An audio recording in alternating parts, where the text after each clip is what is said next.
יברכך אדוני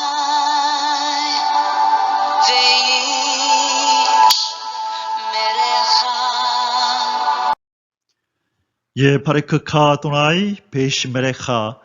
사랑하는 성도 여러분, 오늘 하루도 전지전능하신 임마누엘의 하나님께서 여러분에게 복을 주시고 여러분을 안전하게 지켜주시기를 축복합니다. 아멘. 할렐루야. 오늘도 어김없이 우리 코에 생명의 호흡을 불어넣어주신 창조주 하나님 여호와를 송축합니다. 우리의 영원한 구원자이신 예수 그리스도 그 존귀하신 이름을 찬양합니다. 오늘도 어김없이 우리 속에서 내주하시며 예수 그리스도의 장성한 분량으로 우리를 다듬어 가시는 성령님의 놀라운 그 은혜, 이 저주받은 세상을 하나님의 나라로 회복해 가시고 재창조해 가시는 성령님의 그 끊임없는 그 역사하심을 찬양합니다. 1189 성경 장별 강의 오늘 175번째 시간입니다.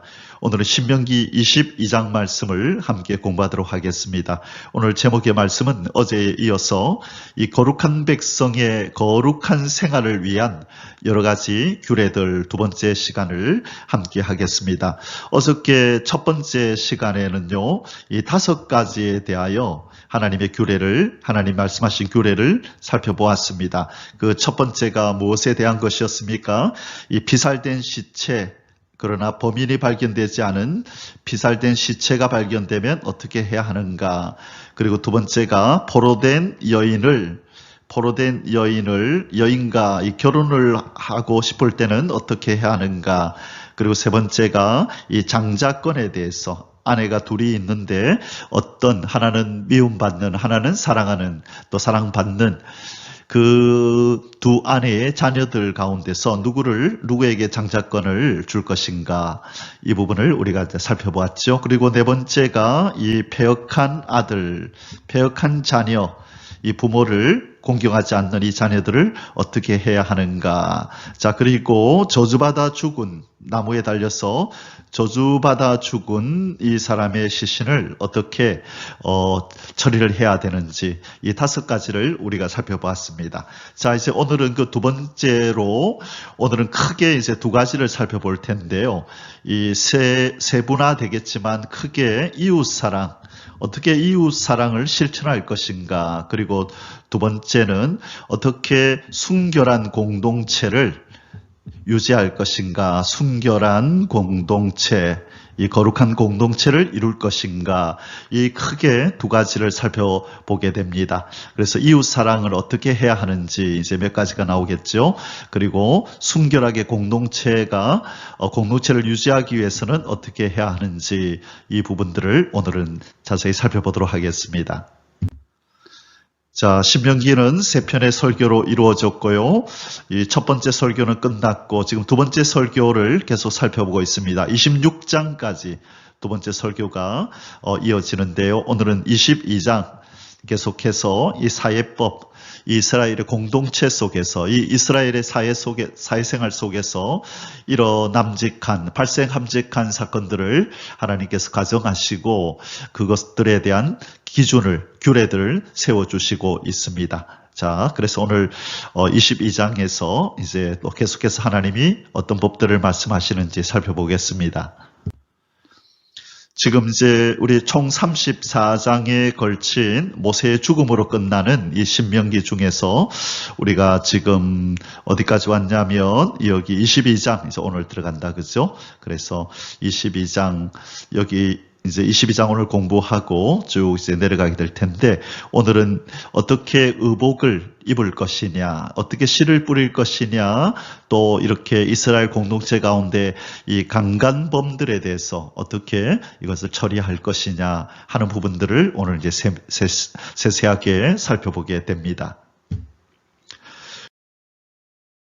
신명기 22장의 주제 성구는 21절입니다. 그 처녀를 그 아버지 집 문에서 끌어내고 그 성읍 사람들이 그를 돌로 쳐 죽일지니 이는 그가 그의 아버지 집에서 장기의 행동을 하여 이스라엘 중에서 악을 행하였음이니라.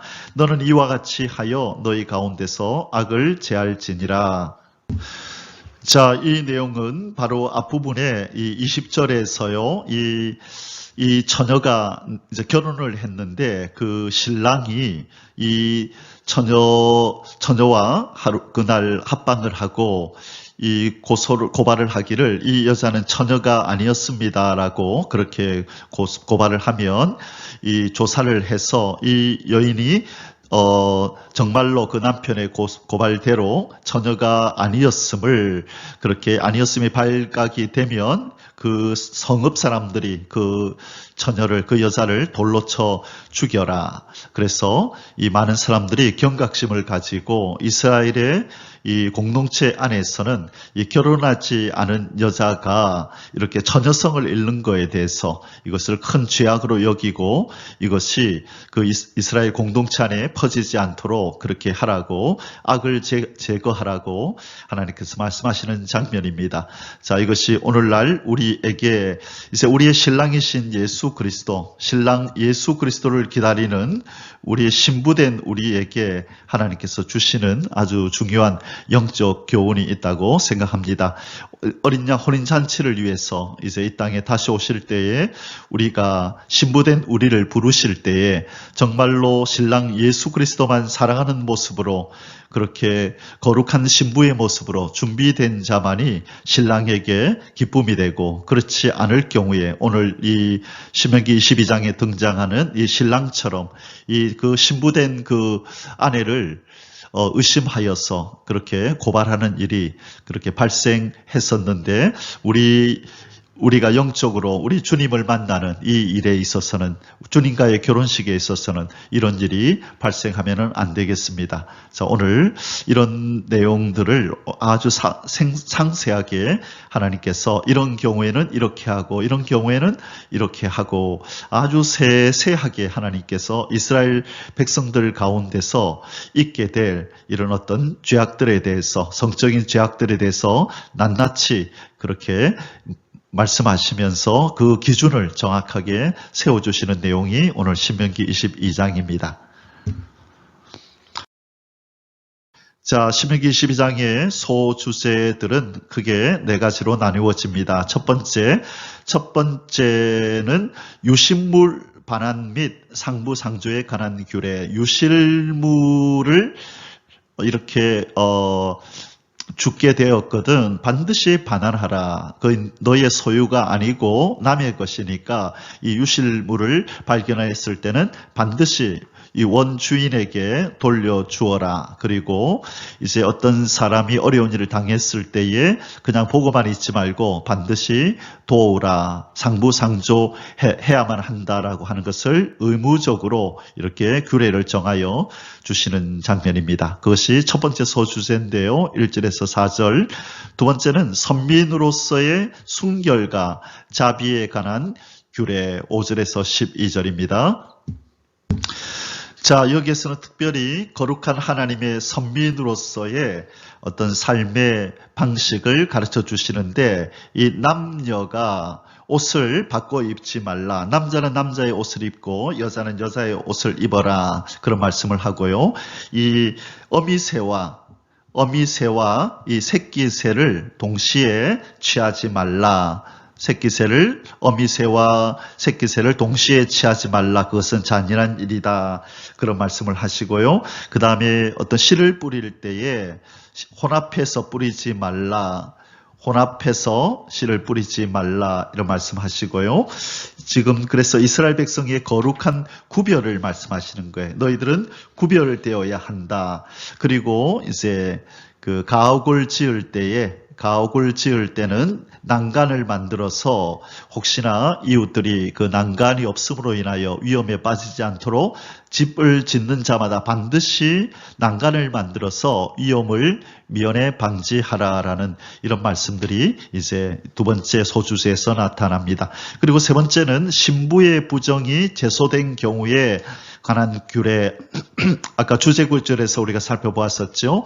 이 결혼을 했는데 이 신랑이 아무리 봐도 이 결혼한 이 여자가 이 처녀가 아니라 이미 혼전 관계를 했던 부정한 여인이라고 의심이 될 경우에 이제 고발을 하고, 그러면 그것을 이제 판결을 하는 그런 어떤 규례들을 이제 하나님께 정해 주십니다. 그리고 그 남편이 그냥 고의로 이 여자와 헤어지고 싶어서 그렇게 아무런 흔적도 그런 증거도 없는데 그냥 무고한 사람을 이렇게 고발했을 때는 그 남자를 때리라고 말씀하시고, 정말로 그 남편의 말대로 여자가 부정하면 그 여자를 돌로 쳐 죽여라, 그런 내용이 나옵니다. 자, 그리고 이제 네 번째 22절에서 30절까지는요 여러 종류의 이 성범죄 어떻게 처벌을 할 것인가라고 하는 부분들, 아주 이런 경우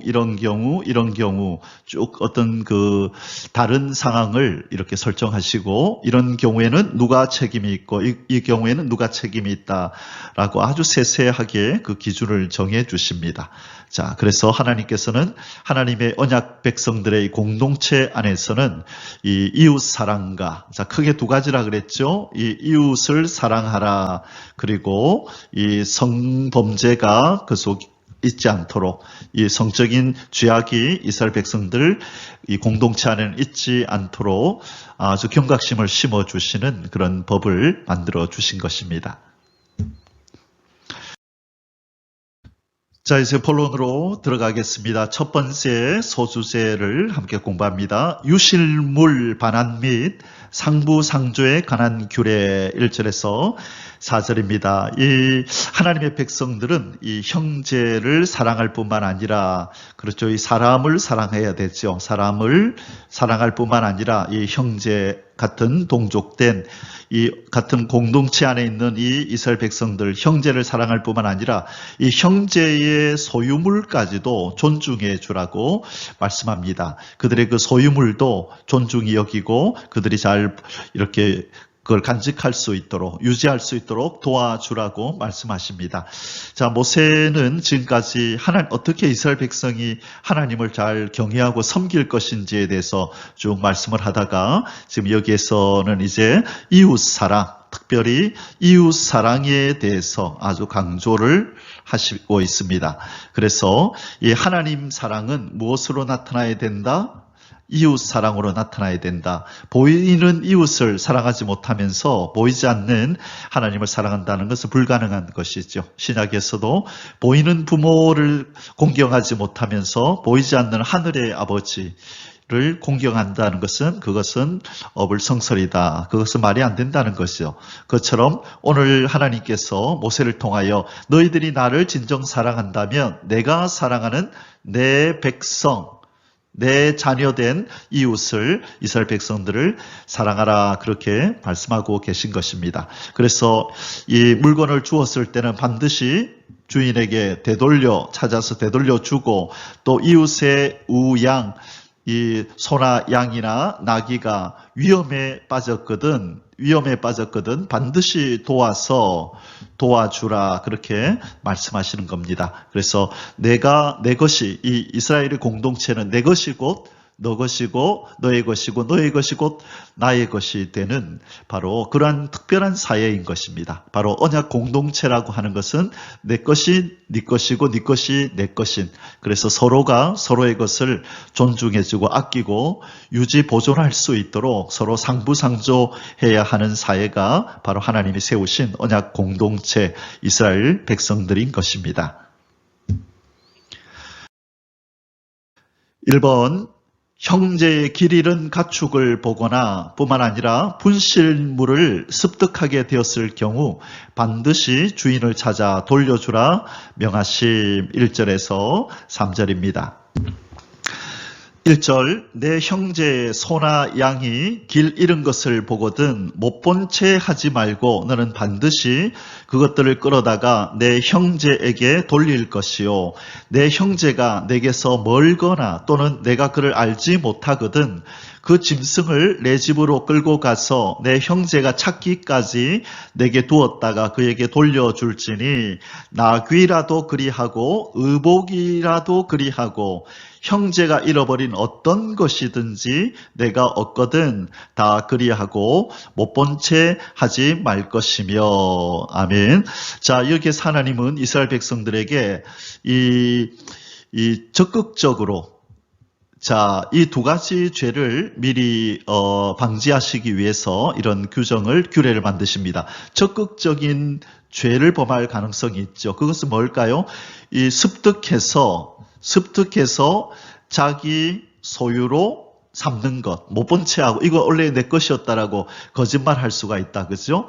자, 그렇게 해서는 절대로 안 되고, 뿐만 아니라 이제 두 번째도 못하게 하시는데 뭐냐면 못 본 채 하고 지나가는 것도 해서는 안 된다는 것입니다. 습득해서 내 것인 것처럼 그렇게 자기가 소유해도 안 되고, 또 이것은 뭐 내 소, 내 양, 내 물건 아니니까 그냥 못 본 채 지나쳐도 안 된다. 그래서 적극적으로 자기 것으로 취해도 안 되고, 이 소극적으로 못 본 채 하고 지나쳐도 안 된다. 그러므로 하나님께서는 이 자기의 시간을 내어서 좀 귀찮지만은 이 습득한 길에서 발견한 소나 양이나 낙이나 어떤 물건이라도 옷이라도 이렇게 취하여서 자기 집에다 보관하고 있다가 주인을 알면 빨리 이 소는 우리 옆집에 저기 김서방 거구나 하고 알면은 갖다 주지만은, 그러나 누구 것인지를 모를 때는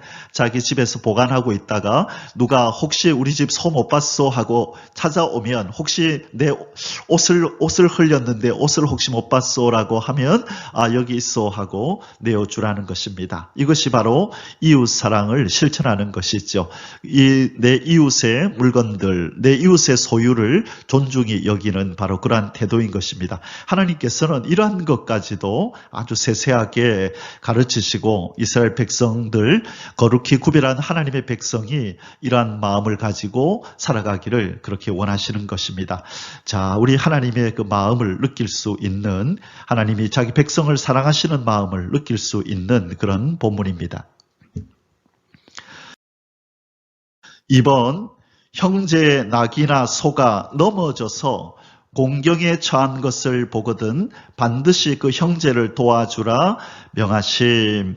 자, 4절입니다. 내 형제의 낙이나 소가 길에 넘어진 것을 보거든 못 본 채 하지 말고 너는 반드시 형제를 도와 그것들을 일으킬지니라. 자, 이 소나 양이 또 나귀가 이렇게 넘어졌네요. 그런데 이렇게 세워야 되는데 이 한 사람의 힘으로, 이 이웃의 힘으로 이렇게 세울 수가 없는 거예요. 또 여기에다가 짐까지도, 그죠? 만약 많이 실었다면 더더욱이 일어나기가 힘들겠죠? 그때 누군가가 발견했거든. 가서 이 사람을 도와서 이 소나 양이나 나귀를 이렇게 세우고 물건을 다시 정리하는 일을 도와주라고 말씀합니다. 그래서 내 일처럼 여기지 내 몰라라 하고 지나치지 말라. 이것도 이웃 사랑의 하나의 우리가 실천해야 되는 내용이라는 것입니다. 하나님께서는 바로 이스라엘 백성들에게 이런 것까지도 규례를 정하셔서 반드시 의무적으로 이렇게 하도록 말씀하셨습니다. 자, 이제 두 번째 소수세를 공부하겠습니다. 이번 선민으로서의 순결과 자비에 관한 규례.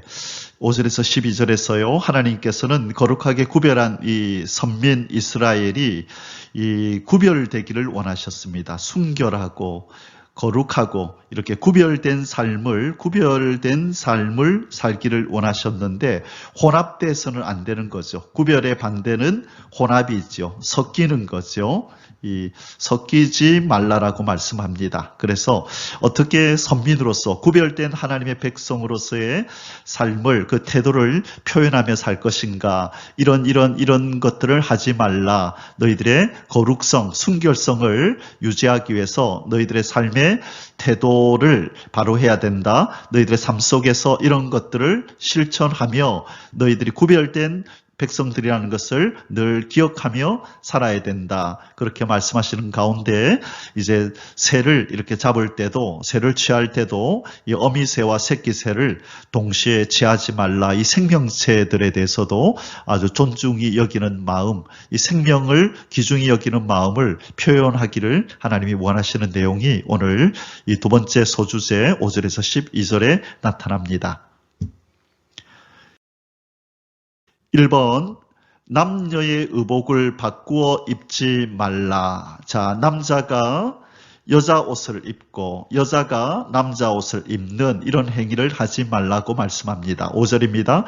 여자는 남자의 의복을 입지 말 것이요, 남자는 여자의 의복을 입지 말 것이라. 이같이 하는 자는 내 하나님 여호와께 가증한 자이니라. 자, 하나님께서 지금 이렇게 가증한 자이니라라고 표현할 때 이것은 지금 가나안 땅에 이제 입성하게 될 이스라엘 백성, 자기 거룩한 백성들에게 누가 행하고 있는 가증한 일을 본받지 말라는 것이죠. 예, 가나안 땅에 이 족속들이 이렇게 하고 있으니 너희들은 그렇게 하지 말라. 지금 그 말씀을 하시고 있는 것입니다.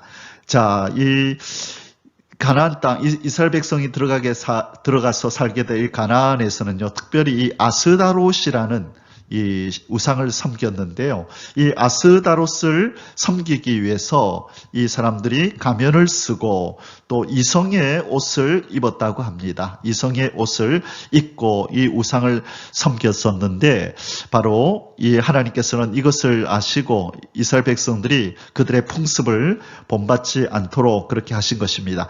자, 하나님이 이것을 통해서 또 가르치고 싶은 건 뭐냐면, 창조주 하나님께서 남자와 여자를 구별하여 만드셨다는 거예요. 남자는 남자의 역할이 있고 여자는 여자의 역할이 있다. 그렇게 해서 이 분명히 하나님 둘 다가 하나님의 형상대로 만든 피조물이지만 그러나 역할이 구별되어 있다는 것을 기억하고 그 역할을 잘 구분된 역할을 잘 그렇게 표현하며 살기를 지금 하나님께서는 원하시는 것입니다. 그런데 요즘 우리가 아는 것처럼 이런 유니섹스라 그랬죠.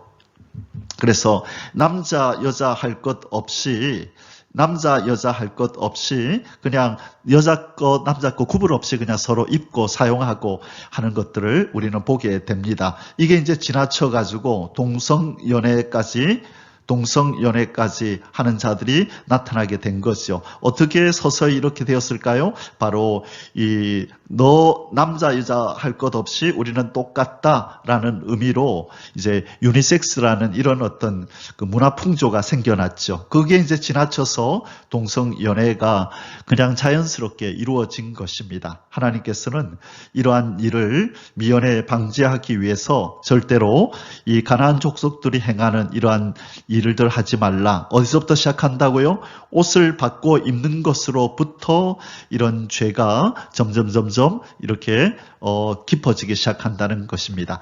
자, 그래서 우리가 여기 이 기독교인으로서 이 땅을 살면서 우리가 조심해야 될 것이 뭐냐면 이 현대화와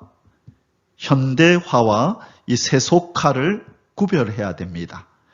점점 현대화되어지는 사회 속에서 우리는 이 현대화를 따라잡아야 됩니다. 따라가고 이 현대화되어지는 어떤 문화와 질서 속에 우리가 뒤처지면 안 되고 이것을 추구하고 따라가야 됩니다. 그래서 우리가 이 사회를 선도하고 또 주도하는 그런 리더가 되어야 하는 거죠. 그러나 자칫 이 현대화와 세속화를 구별 못해서 이 세속된 문화를 현대화인 것처럼 오해하고 이 세속화를 따라가면 안 된다는 것이죠. 그래서 우리는 이 하나님의 말씀을 통하여 또 하나님과 기도 가운데 하나님과 교제함으로 민감한 영성으로 이것이 현대화적인 어떤 내용인지 아니면 나를 세속화시키는 그런 내용인지를 잘 분별하고 따라가야 한다는 것입니다. 무분별하게 이 사회가 그냥 권장하는 것이니까 아무거나 내가 받아들이고 수용하면 결국 세속화의 물결에 나도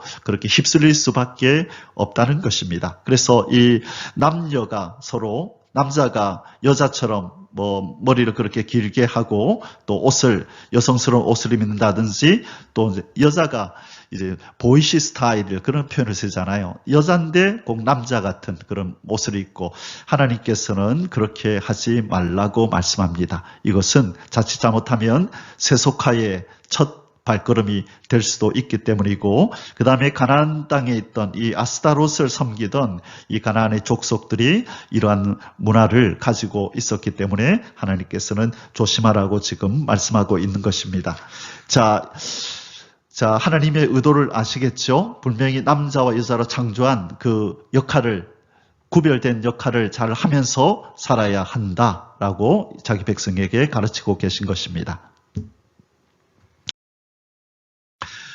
두 번째, 어미새와 새끼새를 동시에 취하지 말라. 6절에서 7절입니다. 길을 가다가 나무에나 땅에 있는 새 보금자리에 새 새끼나 알이 있고 어미새가 그의 새끼나 알을 품은 것을 보거든 그 어미새와 새끼를 아울러 취하지 말고 어미는 반드시 놓아줄 것이요 새끼는 취하여도 되나니 그리하면 내가 복을 누리고 장수하리라. 자, 하나님께서 이 어미새와 새끼가 함께 있을 때에 무엇을 취하라 그랬죠? 새끼는 취하여도 되나니 그러나 어미는 반드시 놓아주라 말씀합니다. 왜 그러냐 하면 이 어미새는 이 취해버리면 새끼를 놓을 수가 없잖아요. 그러나 새끼는 취하고 어미새를 놓아주면 어미가 또 알을 놓고 그래서 또 새끼가 되고 이 종족이 번식할 수 있잖아요. 그죠? 그래서 종족 번식을 위해서 이 어미새를 남겨두고 새끼를 취하라. 그렇게 하나님께서 말씀하신 것입니다. 3번, 가옥 건축 시 이웃의 안전을 고려해 지붕에 난간을 설치하라. 집을 지을 때는 바로 이 높은 곳에는 반드시 난간을 이렇게 해서 다른 사람들이 위험에 빠지지 않도록 하라고 말씀합니다. 8절에 내가 새 집을 지을 때에 지붕에 난간을 만들어 사람이 떨어지지 않게 하라. 그 피가 내 집에 돌아갈까 하노라. 만일 부주의해서 또 다른 사람들의 안전을 고려하지 않고 난간을 만들지 않았을 때 누군가가 떨어져서 이 생명에 어떤 상해를 입으면 그 피가 그 잘못된 행동의 그 대가가 바로 그 사람에게로 돌아갈 것이라고 난간을 만들지 않은 그 사람에게 돌아갈 것이라고 하나님께서 말씀하셨습니다. 자, 하나님께서 이런 것까지도 세밀하게 지금 하나님이 자기 백성에게 말씀하고 계신 것입니다. 이웃의 안전을 고려하라. 네 자신만 생각하지 말고 막 그냥 난간 안 만들면 돈도 적게 들고 또 노력도 적게 하면 되겠지만 그러나 돈이 더 들더라도 수고가 더 수고스럽더라도 이웃의 안전을 고려해서 반드시 난간을 만들라. 그렇게 말씀하고 계신 것입니다. 자, 네 번째로 서로 다른 두 종류를 혼합하지 말라. 자, 여기서 하나님께서는 세 가지의 예를 들면서 서로 혼합해서는 안 된다라고 말씀하시는데요. 9절에서 11절 본문을 읽고 설명하겠습니다. 내 포도원에 두 종자를 섞어 뿌리지 말라. 그리하면 내가 뿌린 씨의 열매와 포도원의 소산을 다 빼앗길까 하노라. 자, 하나님께서 명령하신 이것을 따르지 않을 때에 네가 뿌린 씨의 열매도 네 것이 안 되고 빼앗기고 너의 포도원의 소산도, 그러니까 포도원에 심은 그 열매도 다 네가 가지지 못하게 될 것이고, 그렇죠. 밭에 뿌린 이 농작물도 네 것이 되지 아니하리라. 소산도 다 빼앗기게 된다라고 말씀합니다. 자, 그 다음에 두 번째, 자, 한 포도원에 두 종자를 뿌리지 말라. 예를 들면 한 포도원에 뭐 배와 사과를 같이 그렇게 심지 말라는 것입니다. 혼합하지 말라 이 뜻입니다. 자, 두 번째는 너는 소와 나귀를 결의하여 갈지 말며. 자, 이 요 10절 말씀이요. 소와 나귀를 결의하여, 결의한다는 말은 함께라는 뜻입니다. 함께. 그래서 지금 그림에서 보는 바와 같이 이 밭을 갈 때에 소하고 이 나귀하고 이렇게 함께 갈게 하지 말라. 자, 이것은 어떤 인본주의적으로 생각하면 이 강한 자와 약한 자가, 강한 동물과 약한 동물을 이렇게 함께 하면, 함께 이 어떤 일을 하게 하면 자칫 잘못하면 이 동물의 학대가 될 수 있다. 이 녀석은 힘이 세가지고 빨리 밀고 나가는데 이 나귀는 힘이 없어가지고 질질 끌려다니거나 그렇죠. 자기가 참 마음대로 하지를 못하는 거죠. 이 소에게 끌려다니게 되는 거죠. 그래서 이 자칫 잘못하면 나귀가 학대를 당할 수 있게 된다. 이런 차원에서 얘기를 하는데 하나님께서 이스라엘 백성들에게 얘기하는 것은 어떤 면에서 일리는 있지만 그러나 여기서 중요한 것은 혼합하지 말라예요. 섞이지 마라. 섞지 말라. 다시 말해 구별해라. 구별이 바로 거룩이거든요. 그래서 너희들의 삶 속에서는 이런 일을 하면서도 항상 너희들이 구별된 존재, 거룩한 존재라는 것을 너희들의 삶 속에서 반영하면서 살아라. 너희들이 항상 상기할 수 있도록, 기억할 수 있도록 너희들의 삶의 태도도 방식도 항상 거룩함을 반영하는, 섞이지 않고 혼합하지 않는 삶을 반영하는 그런 태도를 가져야 된다라고 말씀하는 거예요. 자, 11절도 마찬가지입니다. 양털과 배실로 섞어 짠 것을 입지 말지니라. 자, 양털과 배실로 함께 짠 걸 입는다고 해서 그것이 무슨 큰 잘못입니까? 그런데 하나님은 여기서도 섞지 말라는 거예요. 섞지 말라. 구별하라. 너희들은 구별된 존재다. 그것을 이들의 삶 속에서 이 거룩한 삶, 구별된 삶을 반영하는 삶의 태도를 가지라고 하나님께서 이렇게 말씀하시는 거예요. 그래서 하나님께서는 이스라엘 백성들이 항상 구별되기를, 그러면 이제 이스라엘 백성들은 가나안의 족속들과 섞이지 않으려고 이스라엘 백성들은 노력하겠죠. 왜? 하나님은 섞이는 걸 싫어하셔. 하나님은 구별된 걸 좋아하셔. 우리는 구별된 존재라서 따로 살아야 해. 우리는 특별하게 살아야 해. 우리는 독립적으로 살아야 해. 이방인들과 함께 풍습을 같이 하면서 살면 안 돼. 하나님이 우리의 삶에 여러 이 사회 속에서도 사회 활동을 할 때도 이렇게 다 구별하라 그랬잖아. 생활 방식도 습관도 풍습도 모든 것이 우리는 섞이면 안 되는 삶을 살아야 할 운명이야. 하나님이 우리에게 요구하시는 것은 그것이야라는 것을 늘 기억하고 이 거룩을 반영하는 그런 삶의 태도를 유지하라고 하나님께서 세세하게 이런 것까지도 규례를 정해 주신 것입니다. 자, 5번째, 겉옷 내 귀에 술을 만들어 달라. 자, 12절입니다. 너희는 너희가 입는 겉옷의 내 귀에 술을 만들지니라. 아멘. 자, 여기 내게 술을 단다고 하는 것은 이 옷의 끝에다가 이런 끈을 다는 건데요. 이것을 찌찌트라고 그러죠. 찌찌트. 자, 그래서 이게 우리가 지난번에 민수기 공부할 때 자세히 나왔었어요. 민수기 15장 37절에서 41절에 왜 이것을 다느냐. 그렇죠? 우리 여기서 자세히 배웠었지만 1차적으로는 첫 번째 다른 이 가나안의 또 가나안과 그 주변 나라의 의상과 구별하기 위함이고요. 이제 구별한다는 의미가 이제 그것이죠. 이것을 이 찌찌트를 단 이 옷을 자기들이 늘 이렇게 걸치면서 무슨 생각을 하죠? 바로 우리는 하나님의 계명을 지키며 살아야 될 사람들이야. 하나님의 계명을 준행하며 살아야 될 사람들이야. 그렇게 함으로써 이 하나님의 계명 말씀을 늘 기억함으로써 바로 이 마음과 또 눈의 욕심에서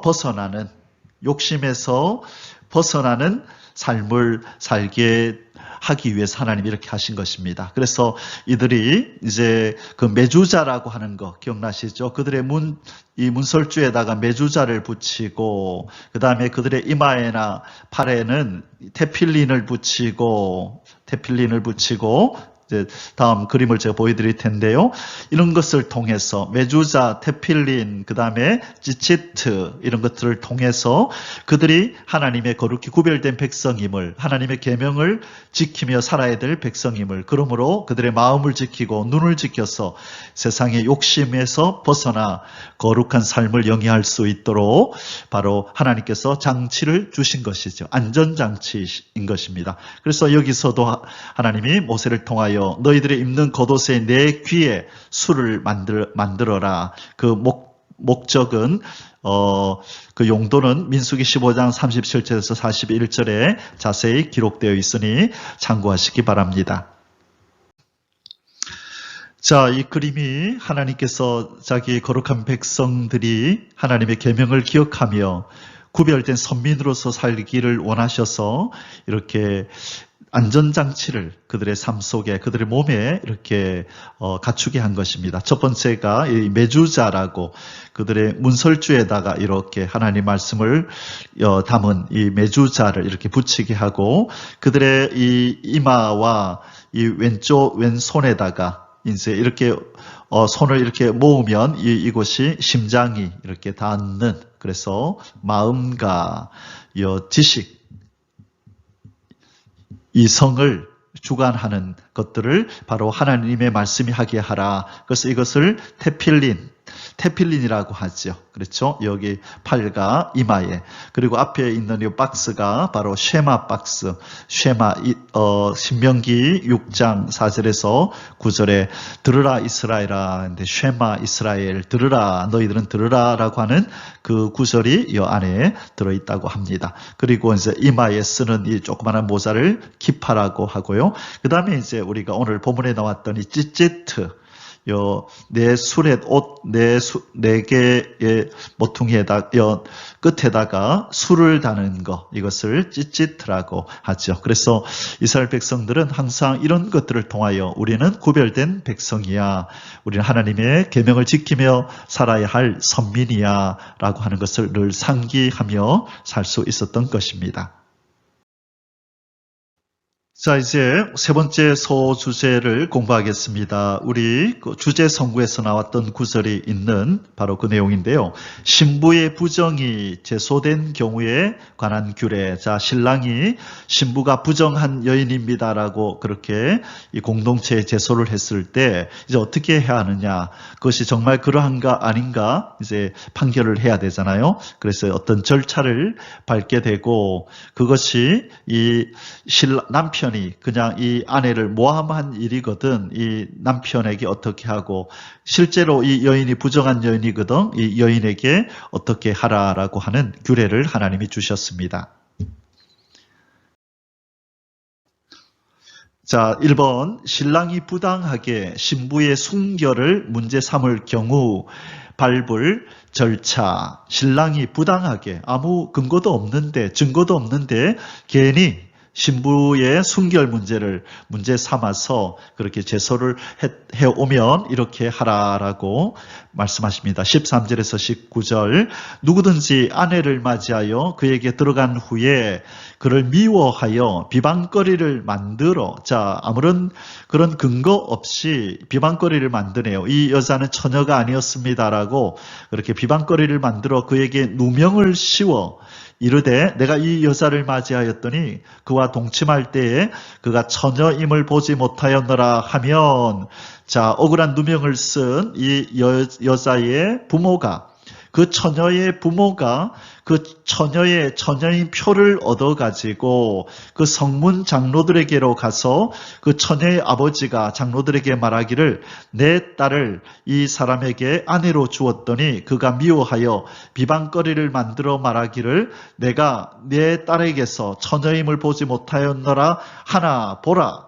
내 딸의 처녀의 표적이 이것이라 하고 그 부모가 그 자리 옷을 그 성읍 장로들 앞에 펼 것이요. 자, 이 피 묻은 그 옷을 그 친구를 가지고 이 장로들 앞에 보여서 보라 내 딸은 처녀였다라고 그 증거를 보이라는 것입니다.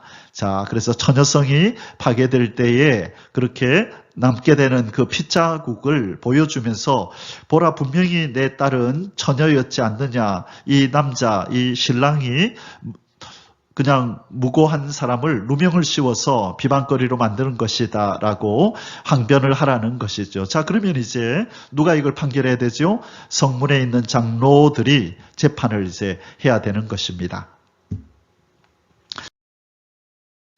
18절, 19절 마저 읽겠습니다. 그 성읍 장로들은 그 사람을 잡아 때리고, 자, 증거가 나왔으니까, 증거가 나왔기 때문에 그 사람은 누구죠? 이 남편을 잡아 때리고 이스라엘 처녀에게 누명을 씌움으로 말미암아 그에게서 은 100세겔을 벌금으로 받아 여자의 아버지에게 주고, 자, 벌금을 내야 되네요. 그리고 그 여자의 아버지 이 장인에게 은 100세겔을 이 벌금으로 내어야 합니다. 그 여자는 그 남자가 평생에 버릴 수 없는 아내가 되게 하려니와 절대로 버려서는 안 된다. 평생에 네 아내로 네가 함께 살아야 한다라고 판결을 해주라고 말씀합니다. 자, 그러면 이제 반대로 정말로 이 남자가 말한 그대로 이 여자가 부정한 여자였다면 이제 어떻게 해야 할까요? 이제 그 문제가 나오겠다, 그죠? 자, 뒷부분을 계속 살피겠습니다.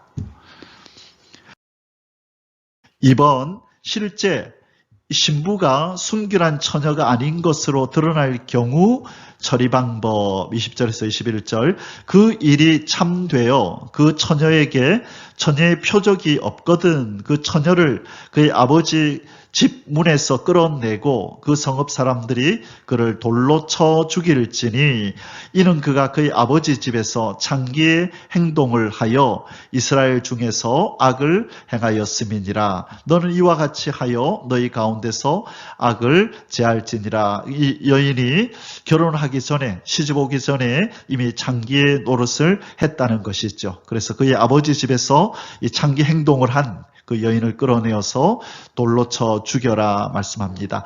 자, 하나님께서는 이 자기 백성의 결혼 관계를 보호하시려고 이렇게 규례를 만드신 것입니다. 바로 이 성적인 죄를 범한 자는 돌로 쳐 죽여라라고 아주 엄한 사형제도를 이렇게 만드셨습니다. 그래서 하나님께서는 자기 백성이 이 결혼 관계 속에서 아름다운 사랑을 유지하고 아름다운 그 건전한 사회, 건전한 가정과 사회가 이루어지기를 우리 하나님께서는 원하신다는 것을 오늘 이 본문 속에서 우리는 보게 됩니다. 자, 이제 마지막으로 네 번째 소주제를 공부하겠습니다. 성범죄 처벌에 관한 규례.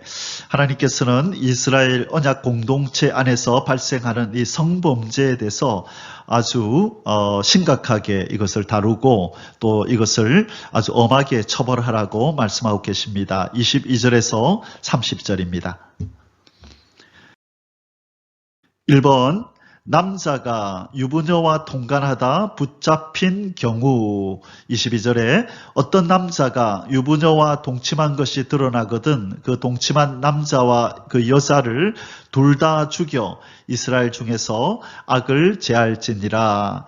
자, 이 남녀 간의 이 죄 문제, 이 성적인 죄 문제는 사사로이 다루지 않고 하나님께서 이 성문 밖으로 끌어내어 가지고 사람들 보는 앞에서 공개적으로 처형을 하게 했습니다. 이 하나님의 언약 공동체에서는 이 죄를 숨기지 않습니다. 죄를 숨기지 않고 죄를 공개적으로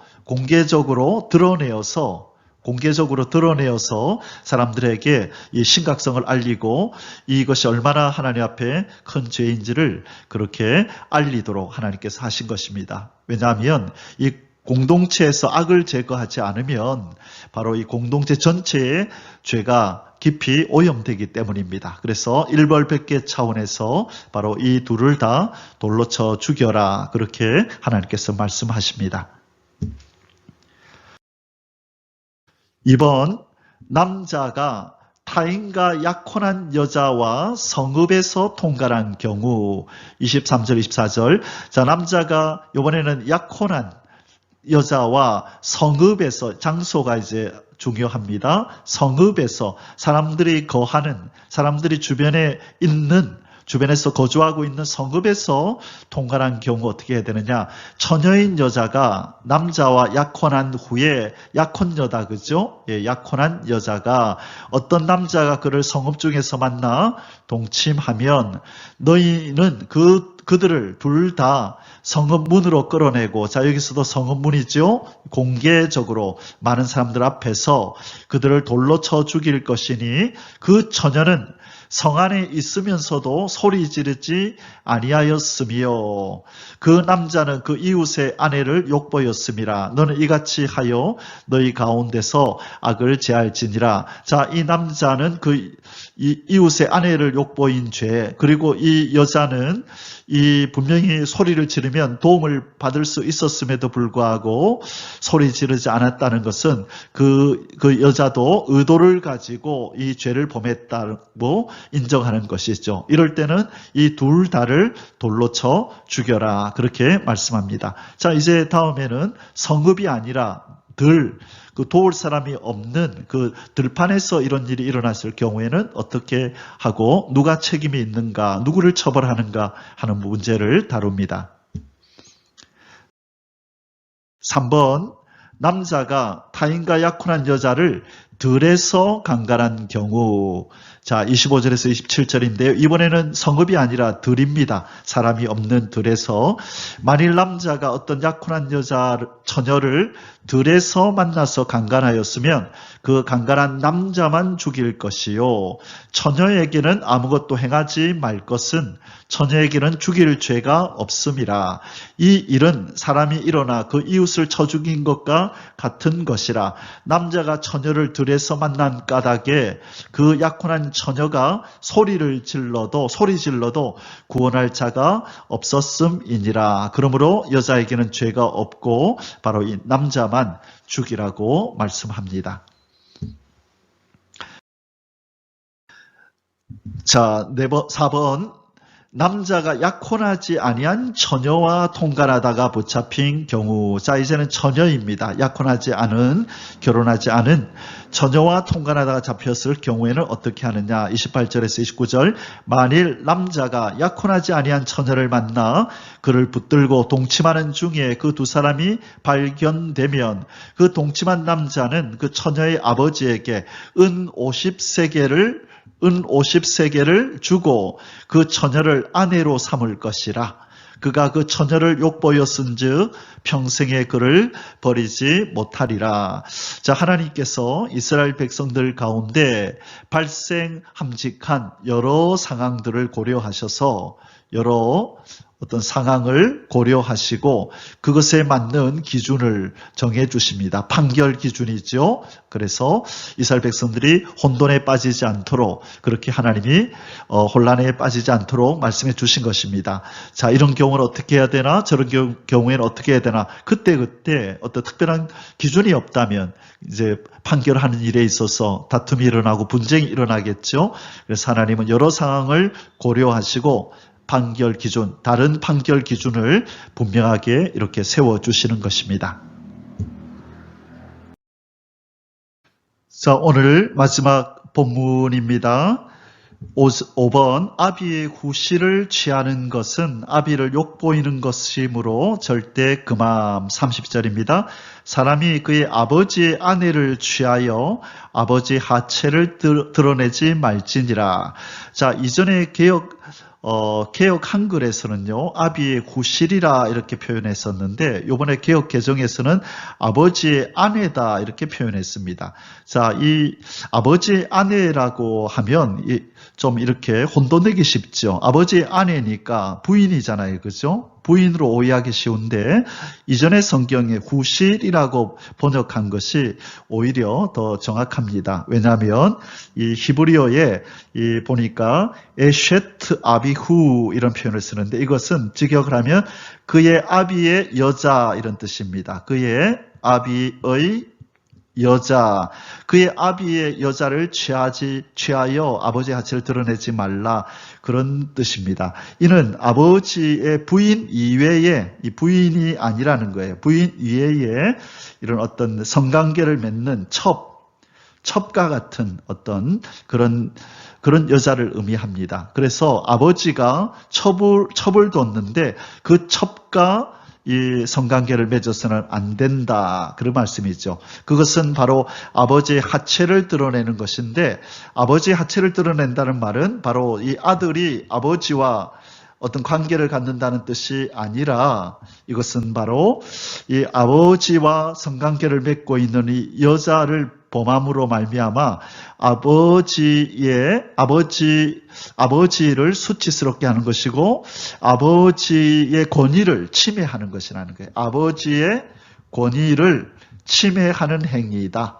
그래서 자기가 아버지의 그 권위에 오르는 것을 의미한다는 거예요. 자, 그래서 이것은 하나님께서 허락하지 않는 큰 죄라고 말씀하시는 겁니다. 자, 이 내용을 우리가 볼 때 두 가지 사건이 떠오르지요. 사무엘하 16장 21절에서 22절에 보면 이 압살롬이 반역을 일으켜가지고 이제 다윗을 쫓아내잖아요. 다윗이 도망을 치잖아요. 그래서 다윗이 도망을 치고 난 그 자리에 후궁들이 있었는데, 이 압살롬, 이 다윗의 이 아들인 압살롬이 그 아버지의 후궁들을 취하여서 이 옥상에서 그 백성들이 보는 앞에서, 그죠? 이 후궁들을 취하는 장면을 이렇게 나타냅니다. 자, 그것은 뭐죠? 내가 아버지의 권위를 이제 입었다. 내가 왕이다. 내가 아버지의 권위를 이제는 대신한다라고 하는 것을 만천하에 나타내기 위함이죠. 자, 그리고 또 한 가지 하나의 사건이 어디에 나타나냐면, 왕상, 열왕기상 2장 22절에 보면 이제 다윗을 이어서 이제 솔로몬이 왕이 되잖아요. 그런데 솔로몬이 왕이 되기 이전에 이 아도니아라고 하는 이 다윗의 아들이 자기가 왕이 되려고 그렇게 하다가 이 소식을 알고 빨리 이제 그 다윗이 요압이 밧세바를 찾아와서 이 아도니아가 지금 자기가 스스로 왕이 되려고 합니다, 그렇게 얘기를 하니까 솔로몬의 엄마인 밧세바가 그러면 안 되지. 하나님께서 이 내 아들 솔로몬을 왕으로 세운다고 약속했는데, 그래서 빨리 다윗을 찾아갔죠. 다윗을 찾아가서 지금 이 아도니아가 이런 일을 하려고 합니다. 왕이여 빨리 이 솔로몬을 왕으로 세우십시오. 그렇게 하죠. 그래서 솔로몬이 이제 왕이 되었습니다. 그래서 이 아도니아가 자기 스스로 왕이 되려고 했던 이 어떤 모든 시도가 무의로 돌아갔는데, 나중에 이 아도니아가 이 밧세바, 솔로몬의 엄마에게 찾아가서 뭐라고 얘기를 하냐면, 솔로몬 왕한테 가서 이전에 다윗을 모셨던 이 수넴 여자 아비삭이라고 하는 후궁이 있었습니다. 이 다윗이 나이가 많아서 이제 잠을 자는데 몸이 차가우니까 이 아비삭이라는 여인이 이 다윗의 옆에 누워서 다윗을 따뜻하게 하는 그 역할을 했던 바로 그 여자죠. 아비삭이라고 하는 여자죠. 어쨌든 다윗의 후궁입니다. 그런데 이 아도니아가 이 아비삭을 자기에게 달라고 솔로몬한테 좀 얘기를 해 주십시오라고 하는 겁니다.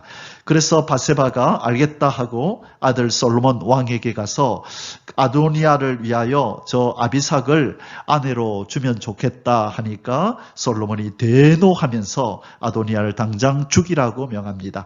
처음에 자기가 왕이 되려고 시도했던 이 죄는 용서를 해줬는데, 바로 자기 아버지 다윗의 후궁이었던 아비삭을 달라고 하는 이 말에 격분하면서 이 아비삭을 당장 죽이라고 말씀합니다. 그것을 우리가 바로 이 구절을 알아야만 왜 그렇게 화를 냈는지를 알게 되는 거예요. 그의 아버지의 아내를 취하지 말라 그랬죠. 그것은 바로 아버지의 권위를 자기가 쟁취하는 것을 의미하기 때문이에요. 만일 아비삭이 아도니아의 아내가 됐다면 바로 이 다윗의 권위가 아도니아에게로 넘어가는 것을 상징하는 것입니다. 그래서 바로 이 솔로몬이 아도니아를 쳐 죽이라고 말씀하는 장면이 바로 열왕기상 2장 22절에 나타나는 것입니다. 바로 이 모든 이 하나님의 말씀, 이 법의 규례가 신명기 22장 30절에서 나타난 것입니다. 사랑하는 성도 여러분, 이제 신명기 22장의 결론을 맺겠습니다. 혼인잔치에 참여할 예수 그리스도의 신부들은 정결한 처녀가 되어야 한다. 자, 오늘 우리 신명기 22장에서 이 신랑과 신부 사이에 일어나는 어떤 판결에 대해서 우리가 다루었는데요. 자, 그 부분에서 오늘 우리 주님 예수 그리스도와 연결하여 함께 결론을 맺도록 하겠습니다. 자, 우리가 지금 신랑 예수님을 기다리는 신부이잖아요. 그래서 이 신랑이 신부의 부정을 의심하여 이렇게 제소를 했고 장로들이 이제 판결을 내렸죠. 그래서 자기 신부의 아버지가 이 증거를 가지고 내 딸은 처녀요라고 이 증거를 들이밀을 때에 이제 신랑이 이 부정한 이 의도가 드러나므로 이 불의한 의도가 드러나므로 때려서 벌을 주었고 그리고 이 장인에게 그죠? 그때 은 100세겔이었죠. 100세겔에 벌금을 내게 했던 것 오늘 본문에 나왔습니다. 그러나 이 신랑의 의심대로 신부가 부정했을 때는 어떻게 해야 되죠? 돌로 쳐서 사형을 시켜야 된다고 말씀합니다. 그래서 이 부정한 것은 바로 사형을 당하는 이 죄에 해당되었던 거죠. 자, 우리 성경은 바로 우리가 예수 그리스도의 신부라고 말씀합니다. 우리의 신랑이신 예수께서 이제 혼인잔치를 위해서 이 땅에 오실 텐데 우리는 그때까지 정결한 처녀로 우리는 준비하고 있어야 된다고 성경은 또한 말씀합니다. 자, 고린도 요한계시록 19장 7절 8절 먼저 읽겠습니다. 우리가 즐거워하고 크게 기뻐하며 그에게 영광을 돌리세 어린 양의 혼인 기약이 이르렀고 그의 아내가 자신을 준비하였으므로 그에게 빛나고 깨끗한 세마포 옷을 입도록 허락하셨으니 이 세마포 옷은 성도들의 옳은 행실이로다. 자, 이 세마포를 준비해야 되는데 그것이 뭐라고요? 성도들의 옳은 행실, 거룩한 행실, 구별된 행실을 우리가 가지고 있는 것이 우리가 깨끗한 세마포를 입은 것이라는 거죠. 사도 바울은 바로 이 내용을 이렇게 묘사했습니다. 고린도후서 11장 2절에 내가 하나님의 열심으로 너희를 위하여 열심을 내노니 내가 너희를 정결한 처녀로 한 남편인 그리스도께 중매함이로다. 자, 예수 그리스도께 중매하는데 성도들을 어떠한 처녀로 만들어서 중매한다고요? 정결한 처녀. 자, 정결하다고 하는 것은 거룩함을 의미하는 것이고 성결함을 의미하는 것이고 처녀라고 하는 것은 성숙함을 의미하는 것입니다. 결혼하는 여자는 어린 소녀가 결혼하는 것이 아니죠. 성숙한 처녀가 되어야 하는 거죠. 우리가 영적으로 성숙한 하나님 예수님의 신부가 되어야 되고 정결한 신부가 되어야 되는 것입니다. 거룩하고 성결한 그러나 영적으로 성숙한 이런 모습을 갖추어서 주님 오실 날을 기다리고 주님 오시는 그날에 신부로 그 앞에 서는 저와 여러분이 다 되시기를 주님의 이름으로 축복합니다. 아멘. 할렐루야. יברכך